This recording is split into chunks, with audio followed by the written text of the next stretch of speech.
कभी ऐसा शख्स देखा है, कोई ऐसा इंसान देखा है कि जो कुरान भी बहुत ज़्यादा सुन रहा है और म्यूज़िक भी बहुत ज़्यादा सुन रहा है? The reason I am asking you this question to begin with is के अगर मैं अपनी लाइफ को देखूं, यानी आई केम टू रिलीजन जब मैं तकरीबन 21-22 साल का था, और before that I was a crazy fan of music of all genres, almost metal rock ज़्यादा सुना, लेकिन ये कि ऑल जॉनरास ऑलमोस्ट। तो मैं पूरी ज़िम्मेदारी के साथ आपको ये बात कर रहा हूँ कि the biggest thing that kept me away from the love of Quran or zikr of Allah was definitely the love of music in my heart. तो मैं तो बहुत कंफ्यूज होता हूँ जब मैं ऐसी कोई बात सुनता हूँ कि हम म्यूज़िक भी सुनते हैं, हम कुरान भी सुनते हैं और हमें कोई मतलब इफेक्ट नहीं होता। But is it true? क्या आपने कोई ऐसा देखा है कभी, ऐसा इंसान? मुझे ना आपके सवाल से इसका जवाब तो शायद मैं आपको डायरेक्टली ना दूं, लेकिन एक मेरी ऑब्जर्वेशन है, जो जितना ज़्यादा म्यूज़िक सुनते थे, मैंने ये देखा है कि दीन पे आने के बाद उतना ज़्यादा कुरान भी वो सुनते हैं। और इससे मुझे वो कॉल भी याद आता है इब्नुल क़य्यिम का रहिमहुल्लाह, जिसमें उन्होंने कहा कि दो चीज़ों की मोहब्बतें एक दिल में कभी भी जमा नहीं हो सकती। एक कुरान की मोहब्बत है और एक मौसीकी की मोहब्बत है। एक आएगा तो the other has to go. सुभान अल्लाह, बिल्कुल। अली भाई, मैं तो अपना एक्सपीरियंस शेयर करूंगा कि दीन पे आने से पहले मैं भी बहुत ज़्यादा I was music addict, songs basically. तो मुझे तो अल्लाह माफ़ करे, अल्लाह ताला मुझे माफ़ करे, नाउज़ुबिल्लाह, कुरान तब बोरिंग लगता था, तब दिल नहीं करता था सुनने का। कहीं भी प्ले होता था बंदा, चलो यार ये भी होता है ना बात जगहों पे कि सुबह सुबह कुरान लगा देते हैं, तो बंदे का दिल का चलो भी खत्म हो जाएगा। तो म्यूजिक मैं नहीं समझता, मतलब मैं मानता ही नहीं इस बात को कि म्यूजिक और कुरान एक बंदा दोनों चीज़ें सुन सकता है और वो कहता है मैं I am happy with that. या तो आपको कुरान बिल्कुल ही लज़्ज़त नहीं दे रहा होगा उस टाइम पे, क्योंकि आपका जो हार्ट है वो ऑलरेडी ऑक्युपाइड है विद म्यूजिक, तो ये दोनों चीज़ें इकट्ठी हो ही नहीं सकती। सुभान अल्लाह, मुझे आपकी बात से एक वाक़या याद आया, और वी विल प्रे कि अल्लाह ताला उस सिस्टर को हिदायत दे, अल्लाह ताला मे अल्लाह ब्लेस हर, क्योंकि शी वाज़ वेरी ऑनेस्ट। तो we pray for all the youth. उसने ब्लंटली मुझसे ये क्वेश्चन किया। I think she came to my class, मेरी क्लास होती थी एक वहाँ पे यूथ क्लब, पुराना जो यूथ क्लब था गार्डन टाउन में।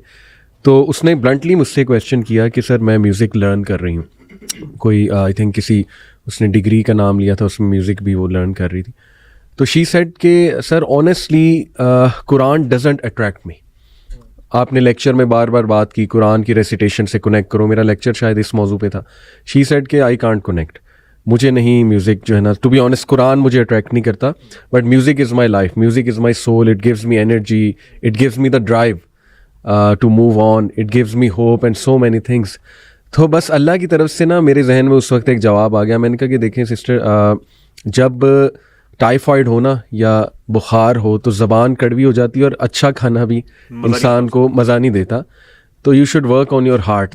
बट सुभान अल्लाह, उसके बाद मैंने जितना इसके बारे में सोचा तो मैंने कहा यार वाकई ही ये इब्नुल क़य्यिम का जो आपने कोट बताया ना कि म्यूज़िक एंड कुरान कांट को exist in one heart, the love of either music or the love of Quran will expel the other। कोई सी एक चीज़ अल्लाह माफ़ करे एक्सपेल हो जाएगी।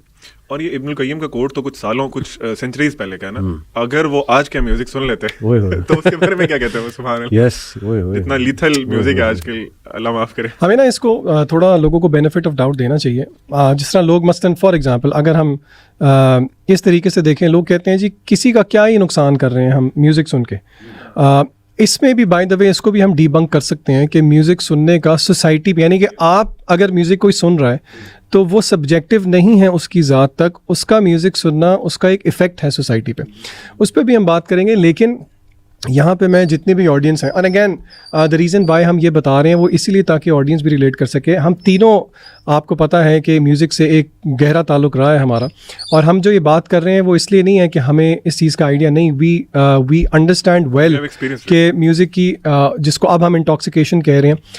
अगर कोई बच्चा म्यूज़िक सुनता है ना, और उसको म्यूज़िक सुनते हुए मैं कह रहा हूँ मसलन आप ये ना सुनो, this is bad for you, आप यकीन करें मैं उसके साथ एम्पैथाइज़ करूँगा, शायद उसको सुनते हुए मैं मना नहीं करूँगा। क्योंकि म्यूज़िक सुनते हुए ना आप इस बात को समझ ही नहीं सकते कि यार इससे ज़्यादा अच्छी फीलिंग और क्या हो सकती है। इसी चीज़ को इब्न क़य्यिम ने अपनी किताब में कहा है कि अपने आप को थोड़ा सा लीप ऑफ फेथ दें, और जब म्यूज़िक आप सुनना बंद कर दें तो फिर थोड़ा सा सोचें तो सही कि म्यूज़िक के बाद वो जो, यानी कि फॉर एग्जाम्पल हर एक की अपनी अपनी प्ले लिस्ट होती थी एक, ठीक है।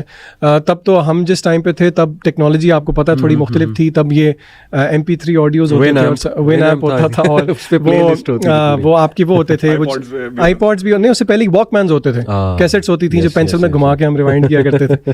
वो इब्न क़य्यिम कहते हैं कि आप थोड़ा सा कॉन्टेम्पलेट करें उस फीलिंग पे जो आपको पोस्ट और ऑफ कोर्स इब्ने कय्यम प्लेलिस्ट नहीं कहते, मैं इम्प्रोवाइज कर रहा हूँ कि पोस्ट प्लेलिस्ट आपको 2-3 घंटे 4 घंटे म्यूजिक सुनने के बाद जो एक सिक फीलिंग होती थी, वो सिक फीलिंग अगर आपको होती है, इब्ने कय्यम कहते हैं ये आपके लिए खुशखबरी है, क्योंकि there is something alive in your heart जो कि अल्लाह ताला आपको हिला रहे हैं। और अगर किसी को वो फीलिंग भी नहीं हो रही तो इब्ने कय्यम कहते हैं उसको चाहिए अल्लाह से दुआ करे कि उसको दिल दे दे, क्योंकि उसका दिल मुर्दा हो चुका है।